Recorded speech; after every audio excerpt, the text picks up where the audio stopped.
Hey, what's up guys? Ron here and welcome to Majana, and for today's video, papalitan na namin yung gulong ni Maxine or nitong Suzuki ATV 2011 kasi 5 taon na siya nitong ngayong February lang. So ngayon pupunta tayo sa bilihan ng gulong and samahan nyo akong pumunta doon at alamin yung mga dapat alamin, itanong yung mga dapat itanong about sa pagpapalit ng gulong. So yun, tara, samahan nyo ako.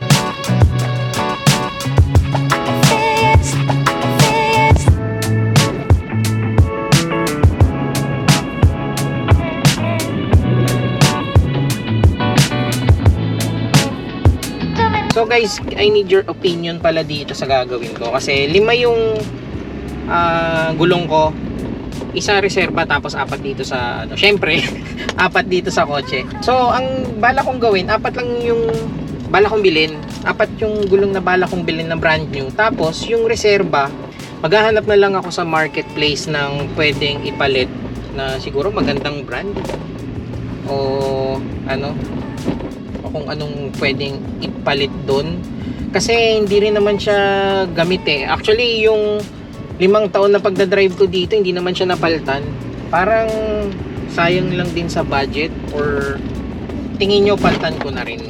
Sa ngayon hindi mo na ako bibilin ng para sa reserba kasi yun nga yung naisip ko eh. So yun, pa-comment naman sa baba kung okay ba yung decision na yun o same na lang din ang brand new na din or what. Ganun kasi naisip ko eh. Total hindi rin naman siya nagagamit.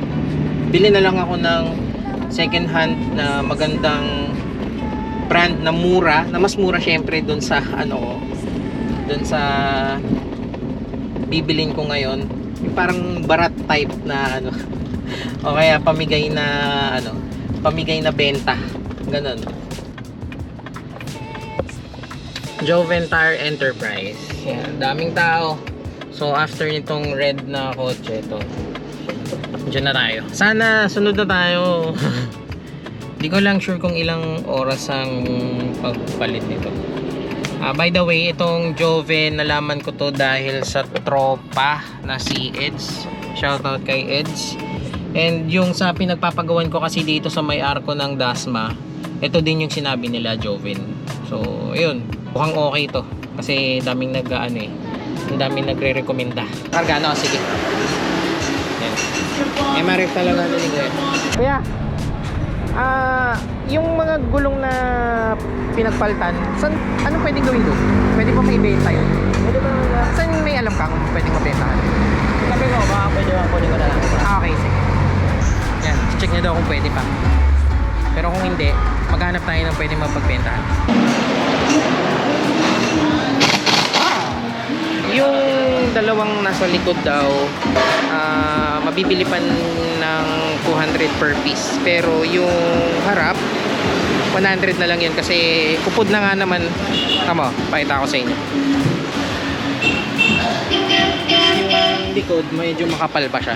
Tapos pinapacheck ko sa kanya yung tawag dito. Napacheck ko sa kanya yung spare tires. Kuya, yung pag-install, ano yung mga kasama dyan? Wheel balancing, alignment po, tsaka yung mga tire pad. Okay, sige. Wheel weight. Okay. Thank you.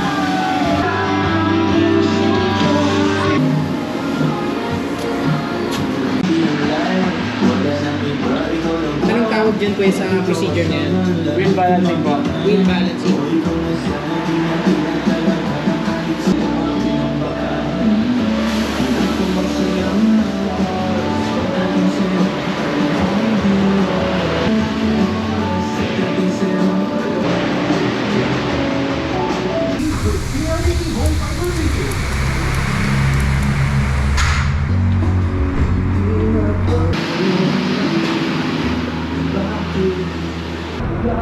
Balance na. Okay na. Nitrogen na yung nilalagay yata eh. Na hangin. Nitrogen na yung nilalagay dito kuya. Mas okay yun kesa sa pangkaraniwang hangin lang kasi mas yata matagal umano yung hangin. Tama kuya no? Mas matagal yung hangin nun. So ito yung specs nung MRF.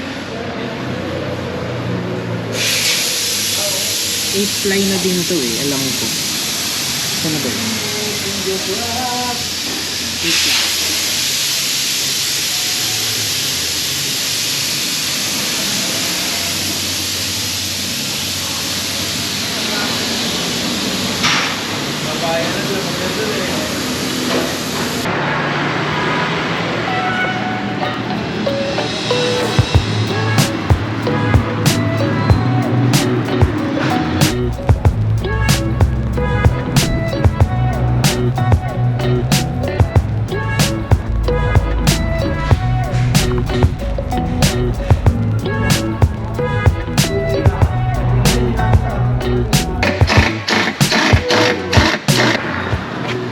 Para matanggal yung ano sa ilalim. Parang reserva.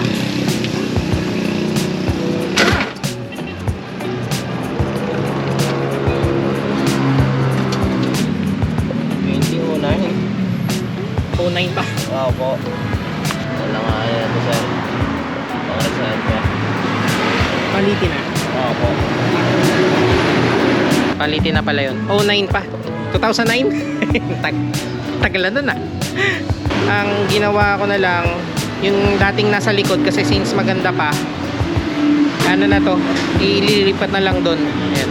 Kesa bumili ng bago, yung luma na lang. Yung nakalagay na reserva daw, meron ng crack. So, hindi talaga safe na paabutin ng 10 taon yung gulong. Ayan. Ang nilagay dito is yung ang nilagay dyan yung dating gulong na nasa likod. Dito. Ayan, at least alam natin bago or medyo bago-bago.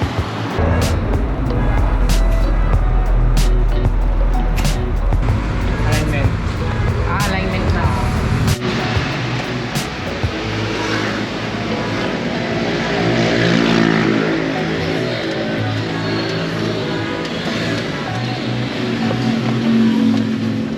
So far wala pa naman akong na anong pagbabago. Kasi lubak dito. Medyo lubak. Alignment. So ito na yung final step yata. Anong tawag dito sa procedure na to kuya? Alignment. Alignment na. Last na ano kuya?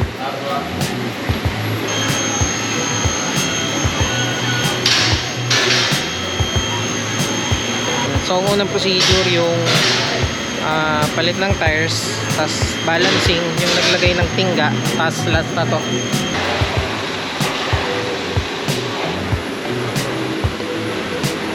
Ano kuya, dapat mag-green lahat? Dapat mag-green lahat? Green lahat. Pero ito kasi, dapat mataas talaga ito dito. Ah, okay.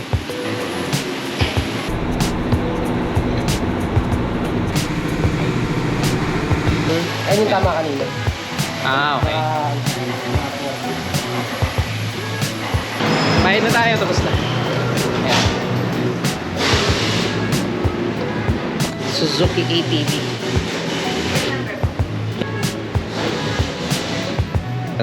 13,300 with free. With free car freshener. Na tayo dun sa mekaniko ko kasi papacheck ko yung ano ba tawag dito, may papacheck ako. Ayan, pero kain muna tayo kasi nagutom na ako. Tara. So far wala naman akong napapansin sa sa driving experience ko as of now kasi yun nga, parang hindi ko pa alam eh. Siguro kapag mabilis ako, siguro dun ko mararamdaman. Ayan. Papunta ako dun sa isang mekaniko namin kasi yung dating sakit niya na nag-tug-tug-tug parang gumaganon, bumalik. And sabi nung dalawang kakilala ko sa GC na si Sir Joseph and si Sir Pepe, baka ignition coil. Ayan, ipapacheck ko kasi lumabas yun nung pinaltan yung yung gasket. So yun, baka may hinalaman dun sa gasket kaya nagkakaganon. Pero hindi siya masyadong lumalabas kasi parang sobrang dalang lumabas. minsan kapag bagong bukas o kaya pag naka-idle, ngayon wala. Traffic ngayon dito sa the District Imus. Ayan. And wala pa ako nararamdaman, hindi pa siya nagagano. Paano kaya yun? Paano ko sasabihin sa mekaniko? Dito tayo sa ARG. Check natin si Maxine. Alam ko na feature ko na to sa iba kong vlog eh, pero ito lang yan. Yan na yung arko ng Dasma. Yan na yung arko ng Dasma. Dito yung San Miguel, yung Mamura. Ito yung overpass. Ito sila. ARJ. So yun guys, pauwi na ako and sabi ng mekaniko ko, palit na daw ng ignition coil. So dalawa yung ignition coil ng Suzuki ATV. Kailangan na palitan pareho yun. And next time na lang siguro yun kapag nakabili na. Maganda kasi kung bibili ka ng parts sa labas kaysa dun mismo sa kanila, kaysa magpahanap ka sa kanila kasi for sure mas mahal yun. So yun, pauwi na tayo guys. Hopefully sana may natutunan kayo at nag-enjoy kayo ng konti. Ayan. So yung link ng Joven nilalagay ko na lang sa comment section sa baba. And yun, salamat sa panonood and see you sa sunod na videos. Madya na!